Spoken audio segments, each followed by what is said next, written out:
Hey y'all, welcome back to the channel. My wife and I decided that we wanted a new dining room table.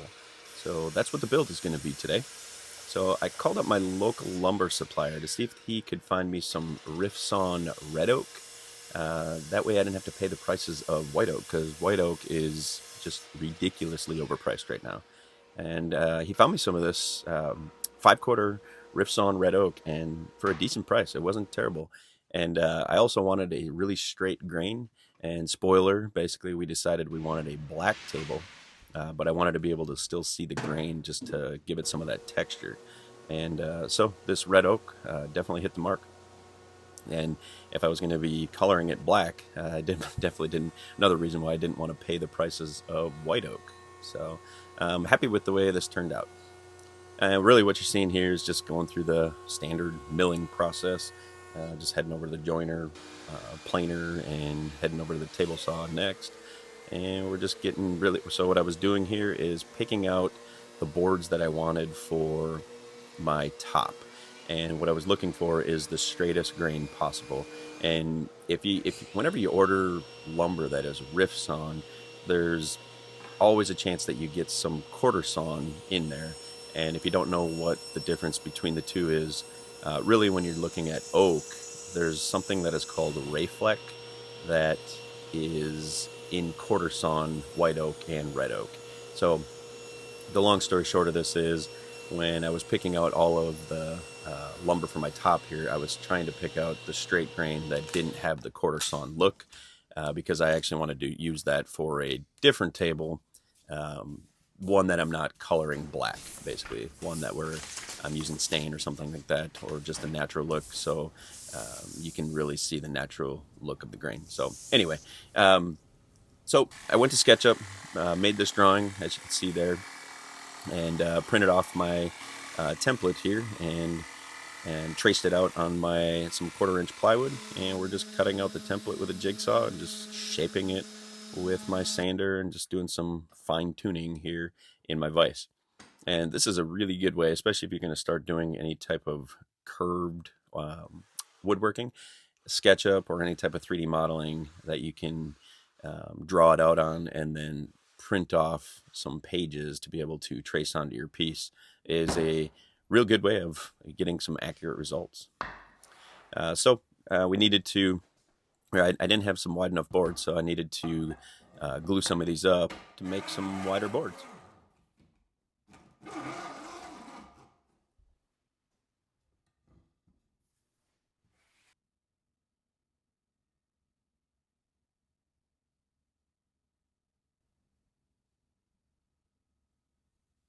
And using my finger as my glue spreader here, it always works the best. And here's a little tip for you.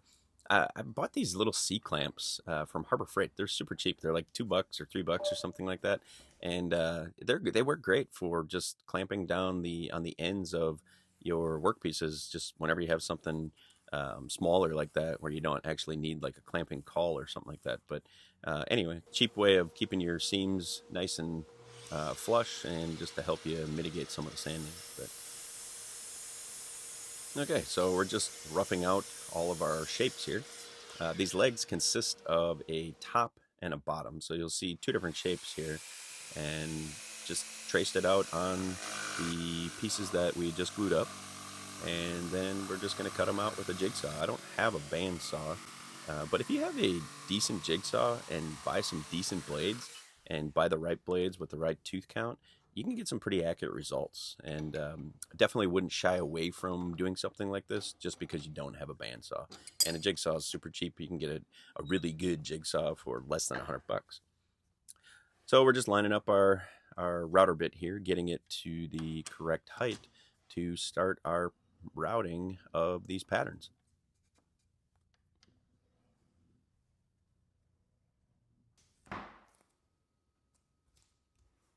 So just using some double-sided tape here to stick our template down to our workpieces. This tape is really good. It's called X-Fasten. I picked it up on Amazon. You get I think it was 3 rolls for like $20 or something like that. So, I mean, it should last a long time. I don't do much pattern routing like this or anything like that. So it should last me a lifetime. I'll leave a link in the description if you decide you want to pick some up.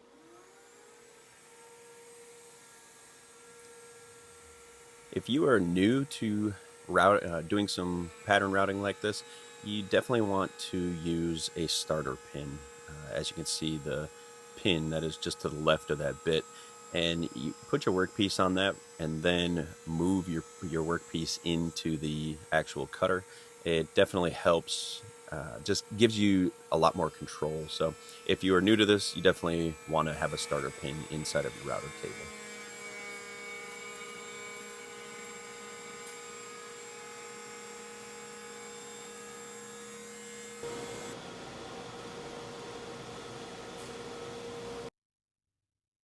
And just like that, we got all of our parts for our legs. Okay, so the router is definitely the star of the show in this video. What we're going to do here is get set up to do some loose tenon joinery. That's what I'm going to use to attach the top and the bottom. Right here, I'm just back to the router table and just cutting out some loose tenons. And this is super easy. All you got to do is basically just mill down a piece of lumber to the thickness of whatever the router bit is that you're going to be using to cut your mortises, and then just round over the edges with a 3/8 or ½ inch router round over bit on your router table, and then just cut your little tenons to the size. Basically just making small little dominoes. I don't have a domino yet, so this is how I do it.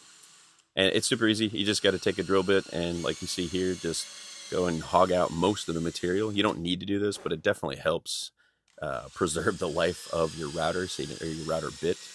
You can burn up a router bit pretty quick if you start hogging out too much material at one time. So just using a drill bit to remove the bulk of the material definitely helps. So this shot right here actually showcases my workbench in the way I like to use it. So when I was building this workbench, I wanted to make sure that the top and this side were 90 degrees to each other. And this is the reason why, what you're seeing right here. It's just being able to clamp a workpiece to the side of my bench, and then having the ability to run my router on the top as the flat surface. Really what this does is just kind of eliminates the need for building jigs and stuff like that. So anyway, here I'm just making the mortises for the loose tenons and just testing the fit, and it came out pretty good. And one little tip that I would like to give you is this fit right here didn't come straight off of the planer or the table saw. When you're cutting the thickness of your tenons, make it a little bit bigger and then sand down to get the proper fit. That piece right there was actually sanded.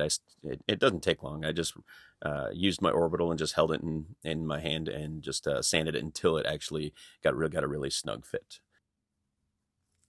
And here we're just doing layout for the top part of the leg to ensure that my mortises line up when I go to assemble these legs. And once again, just starting out with the drill bit and just hogging out most of the material before I run the router through. So when doing this technique to make mortises, it's best to plunge your router up and down first like this before making your continuous passes. And really what it does, it just prolongs, it's another way to prolong the life of your router bit and keep it sharp for longer.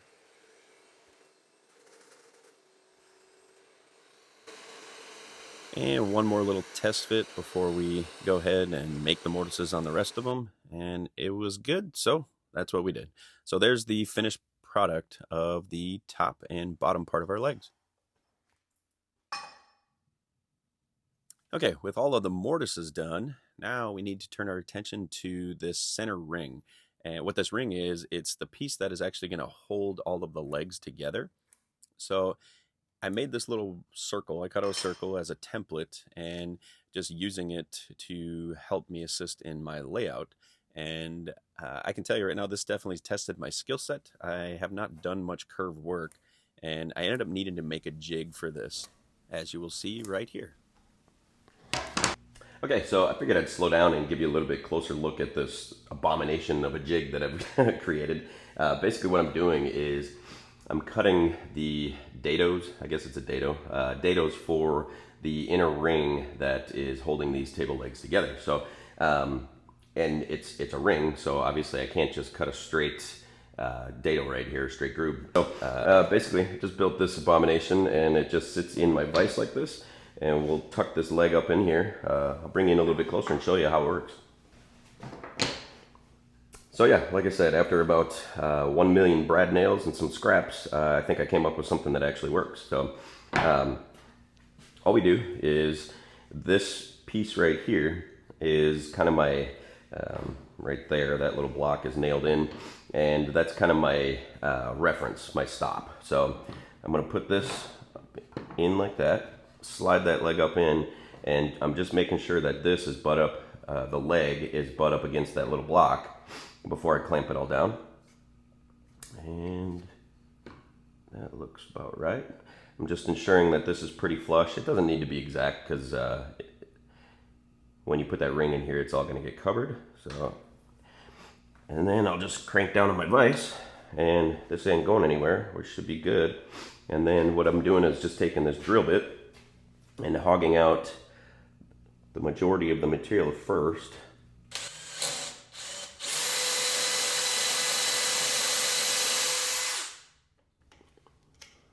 I went a little deep on that one. Whoops.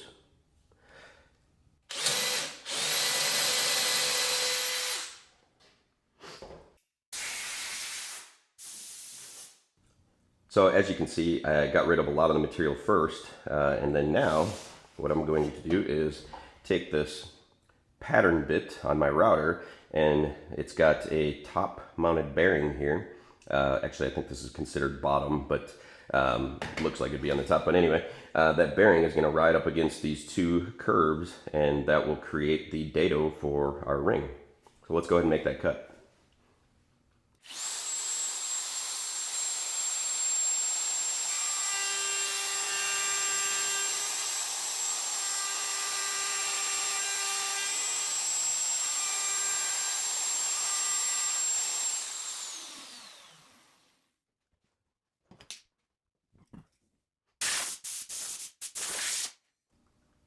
So as you can see, I cut the inside and the outside radius of this dado now, and I did cut a little too deep on this when I drilled the hole, obviously, but you won't see that. You might see this little edge right here, but honestly, I don't think you will all that much once the whole thing is all glued up, especially because it's on the bottom side of the table. But after a quick little jig, like I said, this jig is a bit of an abomination, but it works. Okay, so after cutting out all of those grooves or dados, I'm not really sure what they're called, but what we're going to do is glue up this giant block of wood here in order to cut the actual ring out that we're going to use for our table. And I decided to just shoot it with a bunch of brad nails before I applied the clamps. That way it just prevented it from sliding around, because this piece is pretty close to the size that I actually need to cut out the full diameter of the ring itself. And while that glue dries, I figured I'd just do a quick little sand on the tops and bottoms of these table legs, just get all the pencil marks off. And a little tip for you. Go pick up a $5 moving blanket from Harbor Freight and lay it down like this when you're doing your sanding. And if you notice, you don't even have to hold your workpiece. It just holds it steady. And then it also prevents any marring, or if you have any like dried glue or anything like that when you're sliding your workpieces around on your workbench. It definitely helps a lot. Give it a shot.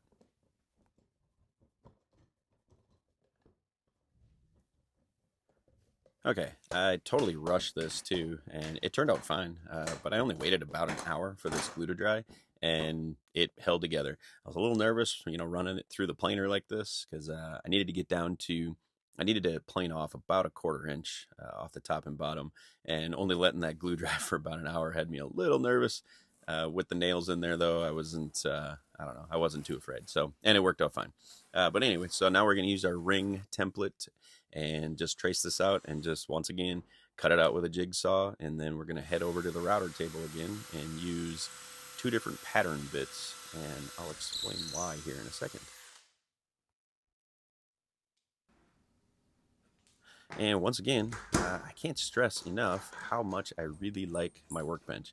I've gone through a couple different variations and styles of workbenches over the years, and this one is hands down probably going to be my permanent workbench. When this one wears out, I honestly would just rebuild it. That's how much I'm liking it so far. It's just such a pleasure to use, and it's great for clamping things like you see in this situation. Anyway, if you decide you want to watch the video, I'll link the card up here. And I'm also thinking about making or developing some plans for it. If that's something you'd be interested in, let me know in the comments, and I will definitely offer that at some time in the future.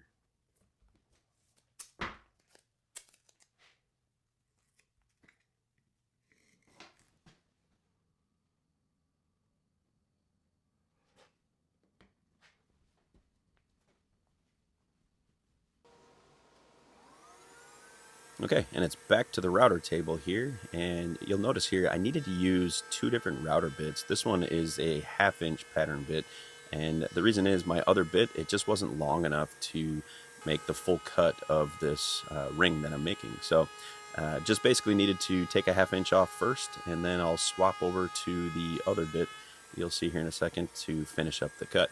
And we need to do this to the inside of the ring and the outside of the ring. And once again, I can't stress enough, using a starter pin like this, it definitely makes this task just safer, and you got more control, and just definitely prevents any type of kickback that could happen. And so as you can see, here is the other router bit that we will use to finish up the cutout of this ring.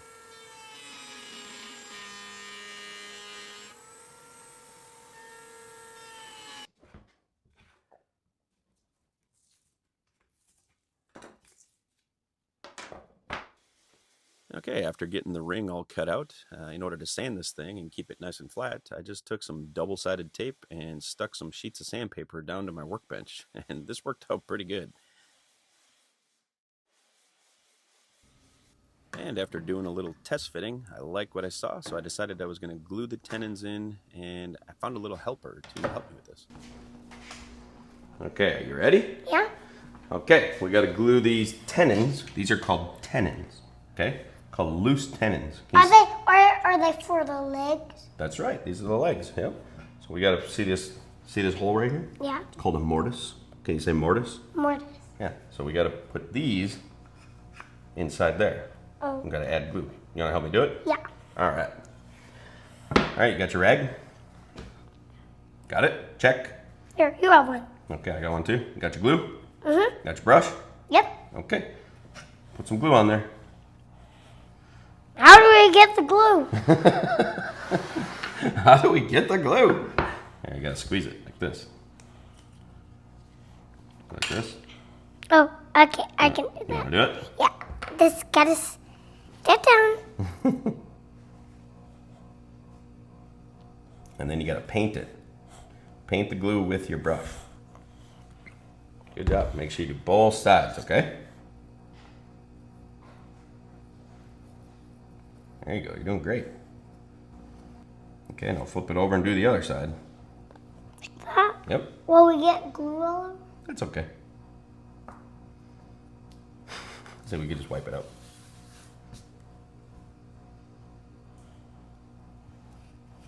Need more glue on there? Here, flip it over like this. And pour glue on there.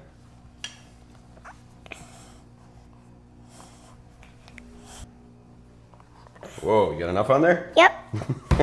Gala! That's a lot. Okay, paint it up. You're doing great. How's it look? Need more? Good. Okay, that looks good to me. Okay, now take your tenon and push it down in. It's okay. Give it a good push. Might need You got it. Oh, you might need to hit this one with a hammer too, okay? Sure, can I? Sure. We'll try with We'll try it with the rubber mallet first. Okay? If we can't get it done, we'll use the big one. Okay, go ahead. Whoa! This is not good. I'm taking all the risk. Okay, did you get it in? No. Oh, let me see. Wow. Whoa, that's crazy.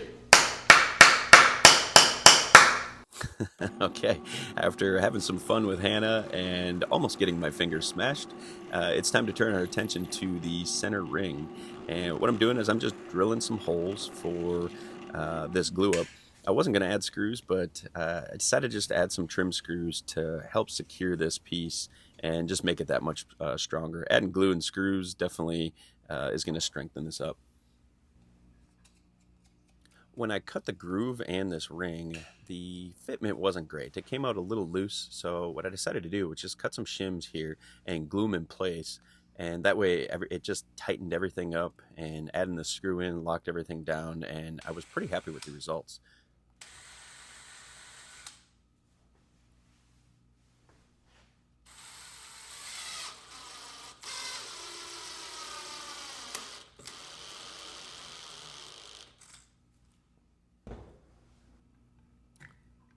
And as you can see, here's the shim itself, and we're just making a score cut, and we're just going to chip it all off.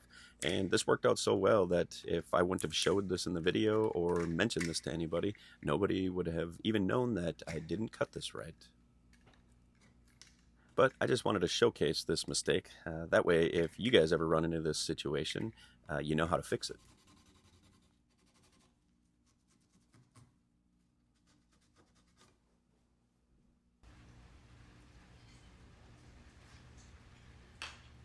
Okay, so this glue up was definitely a little tricky. Obviously, we have no flat faces, tons of curves, and a ring to deal with. So I definitely had to get a little creative on how I was going to clamp this thing together. And what I came up with, it definitely worked. And also the joinery came together pretty good. Everything was pretty tight, as you can see here. So that definitely helped in this, assisting in this glue up. And what I did was I just clamped some blocks to the sides of the top and bottom, and then use those blocks to set as my flat faces to get my clamping done. And it worked out. So now I can finally turn my attention to the top, and I decided to use biscuits to help keep this nice and flat, and it worked out really well. What I did was I glued this up in three separate panels, and that way I wasn't trying to glue 15 boards together and keeping all those flat. So I figured the best route to go was just glue three separate panels up and then glue those three panels together later.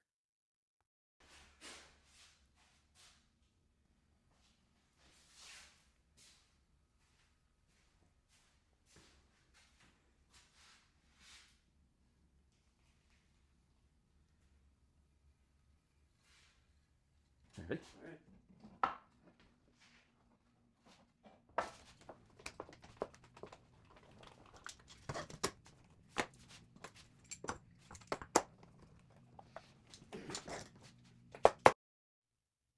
And after gluing up my three panels together to make a square, I get to cut a circle out of it now. All I did was just use a scrap piece of plywood here with a screw, using it as my pivot point, and then just screwed my plunge router to it in order to cut out a perfect circle. This worked out pretty good.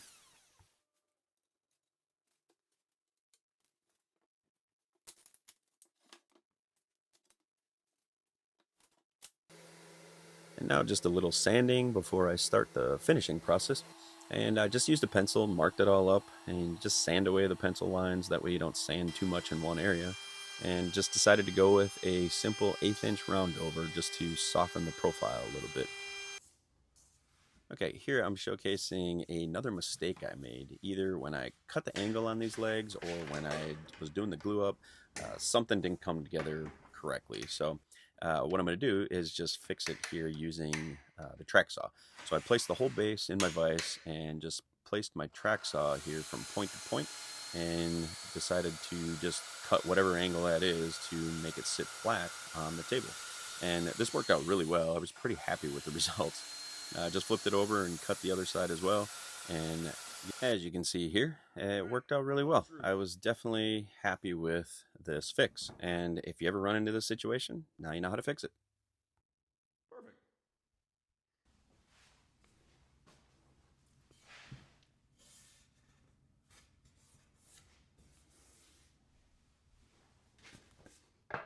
Okay, we're in the final stretch. I was going to actually purchase like a tabletop mounting plate and then router it in like you see all over YouTube. But honestly, I probably would have done that if this was built for a customer or something. But this is just our table, so I didn't care that much. So I just used this 1/2 inch Baltic birch and just screwing it to the top of the legs and just going to use this as the mounting plate for the tabletop. And honestly, it's worked out great. And now it's time to get criticized by every woodworker out there for making the decision to paint this table black. And actually, this isn't paint. What this is actually a pigmented polyurethane. And this stuff worked out great. I'm really happy with it. I've never used it before. This is the first time. And I was really happy with it. You definitely can't brush or roll this. You would have to spray it. It dries really fast and lays down extremely nice.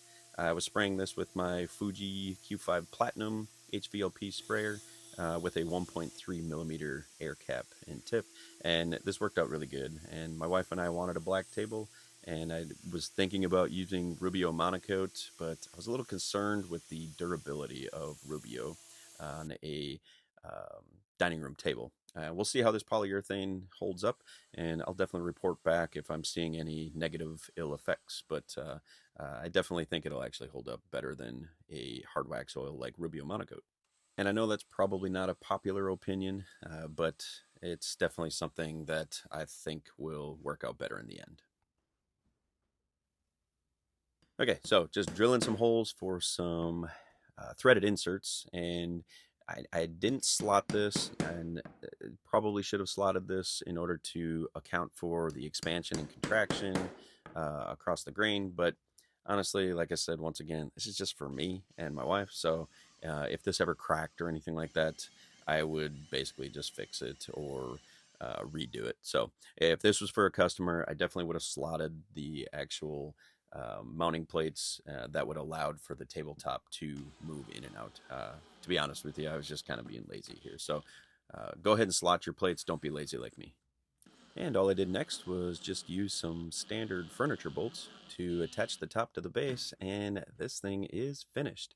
We brought it inside, and my wife started decorating it already, getting ready for the holidays, and we both are extremely happy with how this turned out. And that's the video, guys. I hope you enjoyed the content. If you did, leave me a like and subscribe, and also leave me a comment. Do you like the black or do you hate the black? That's all I got for you guys. Thanks for watching.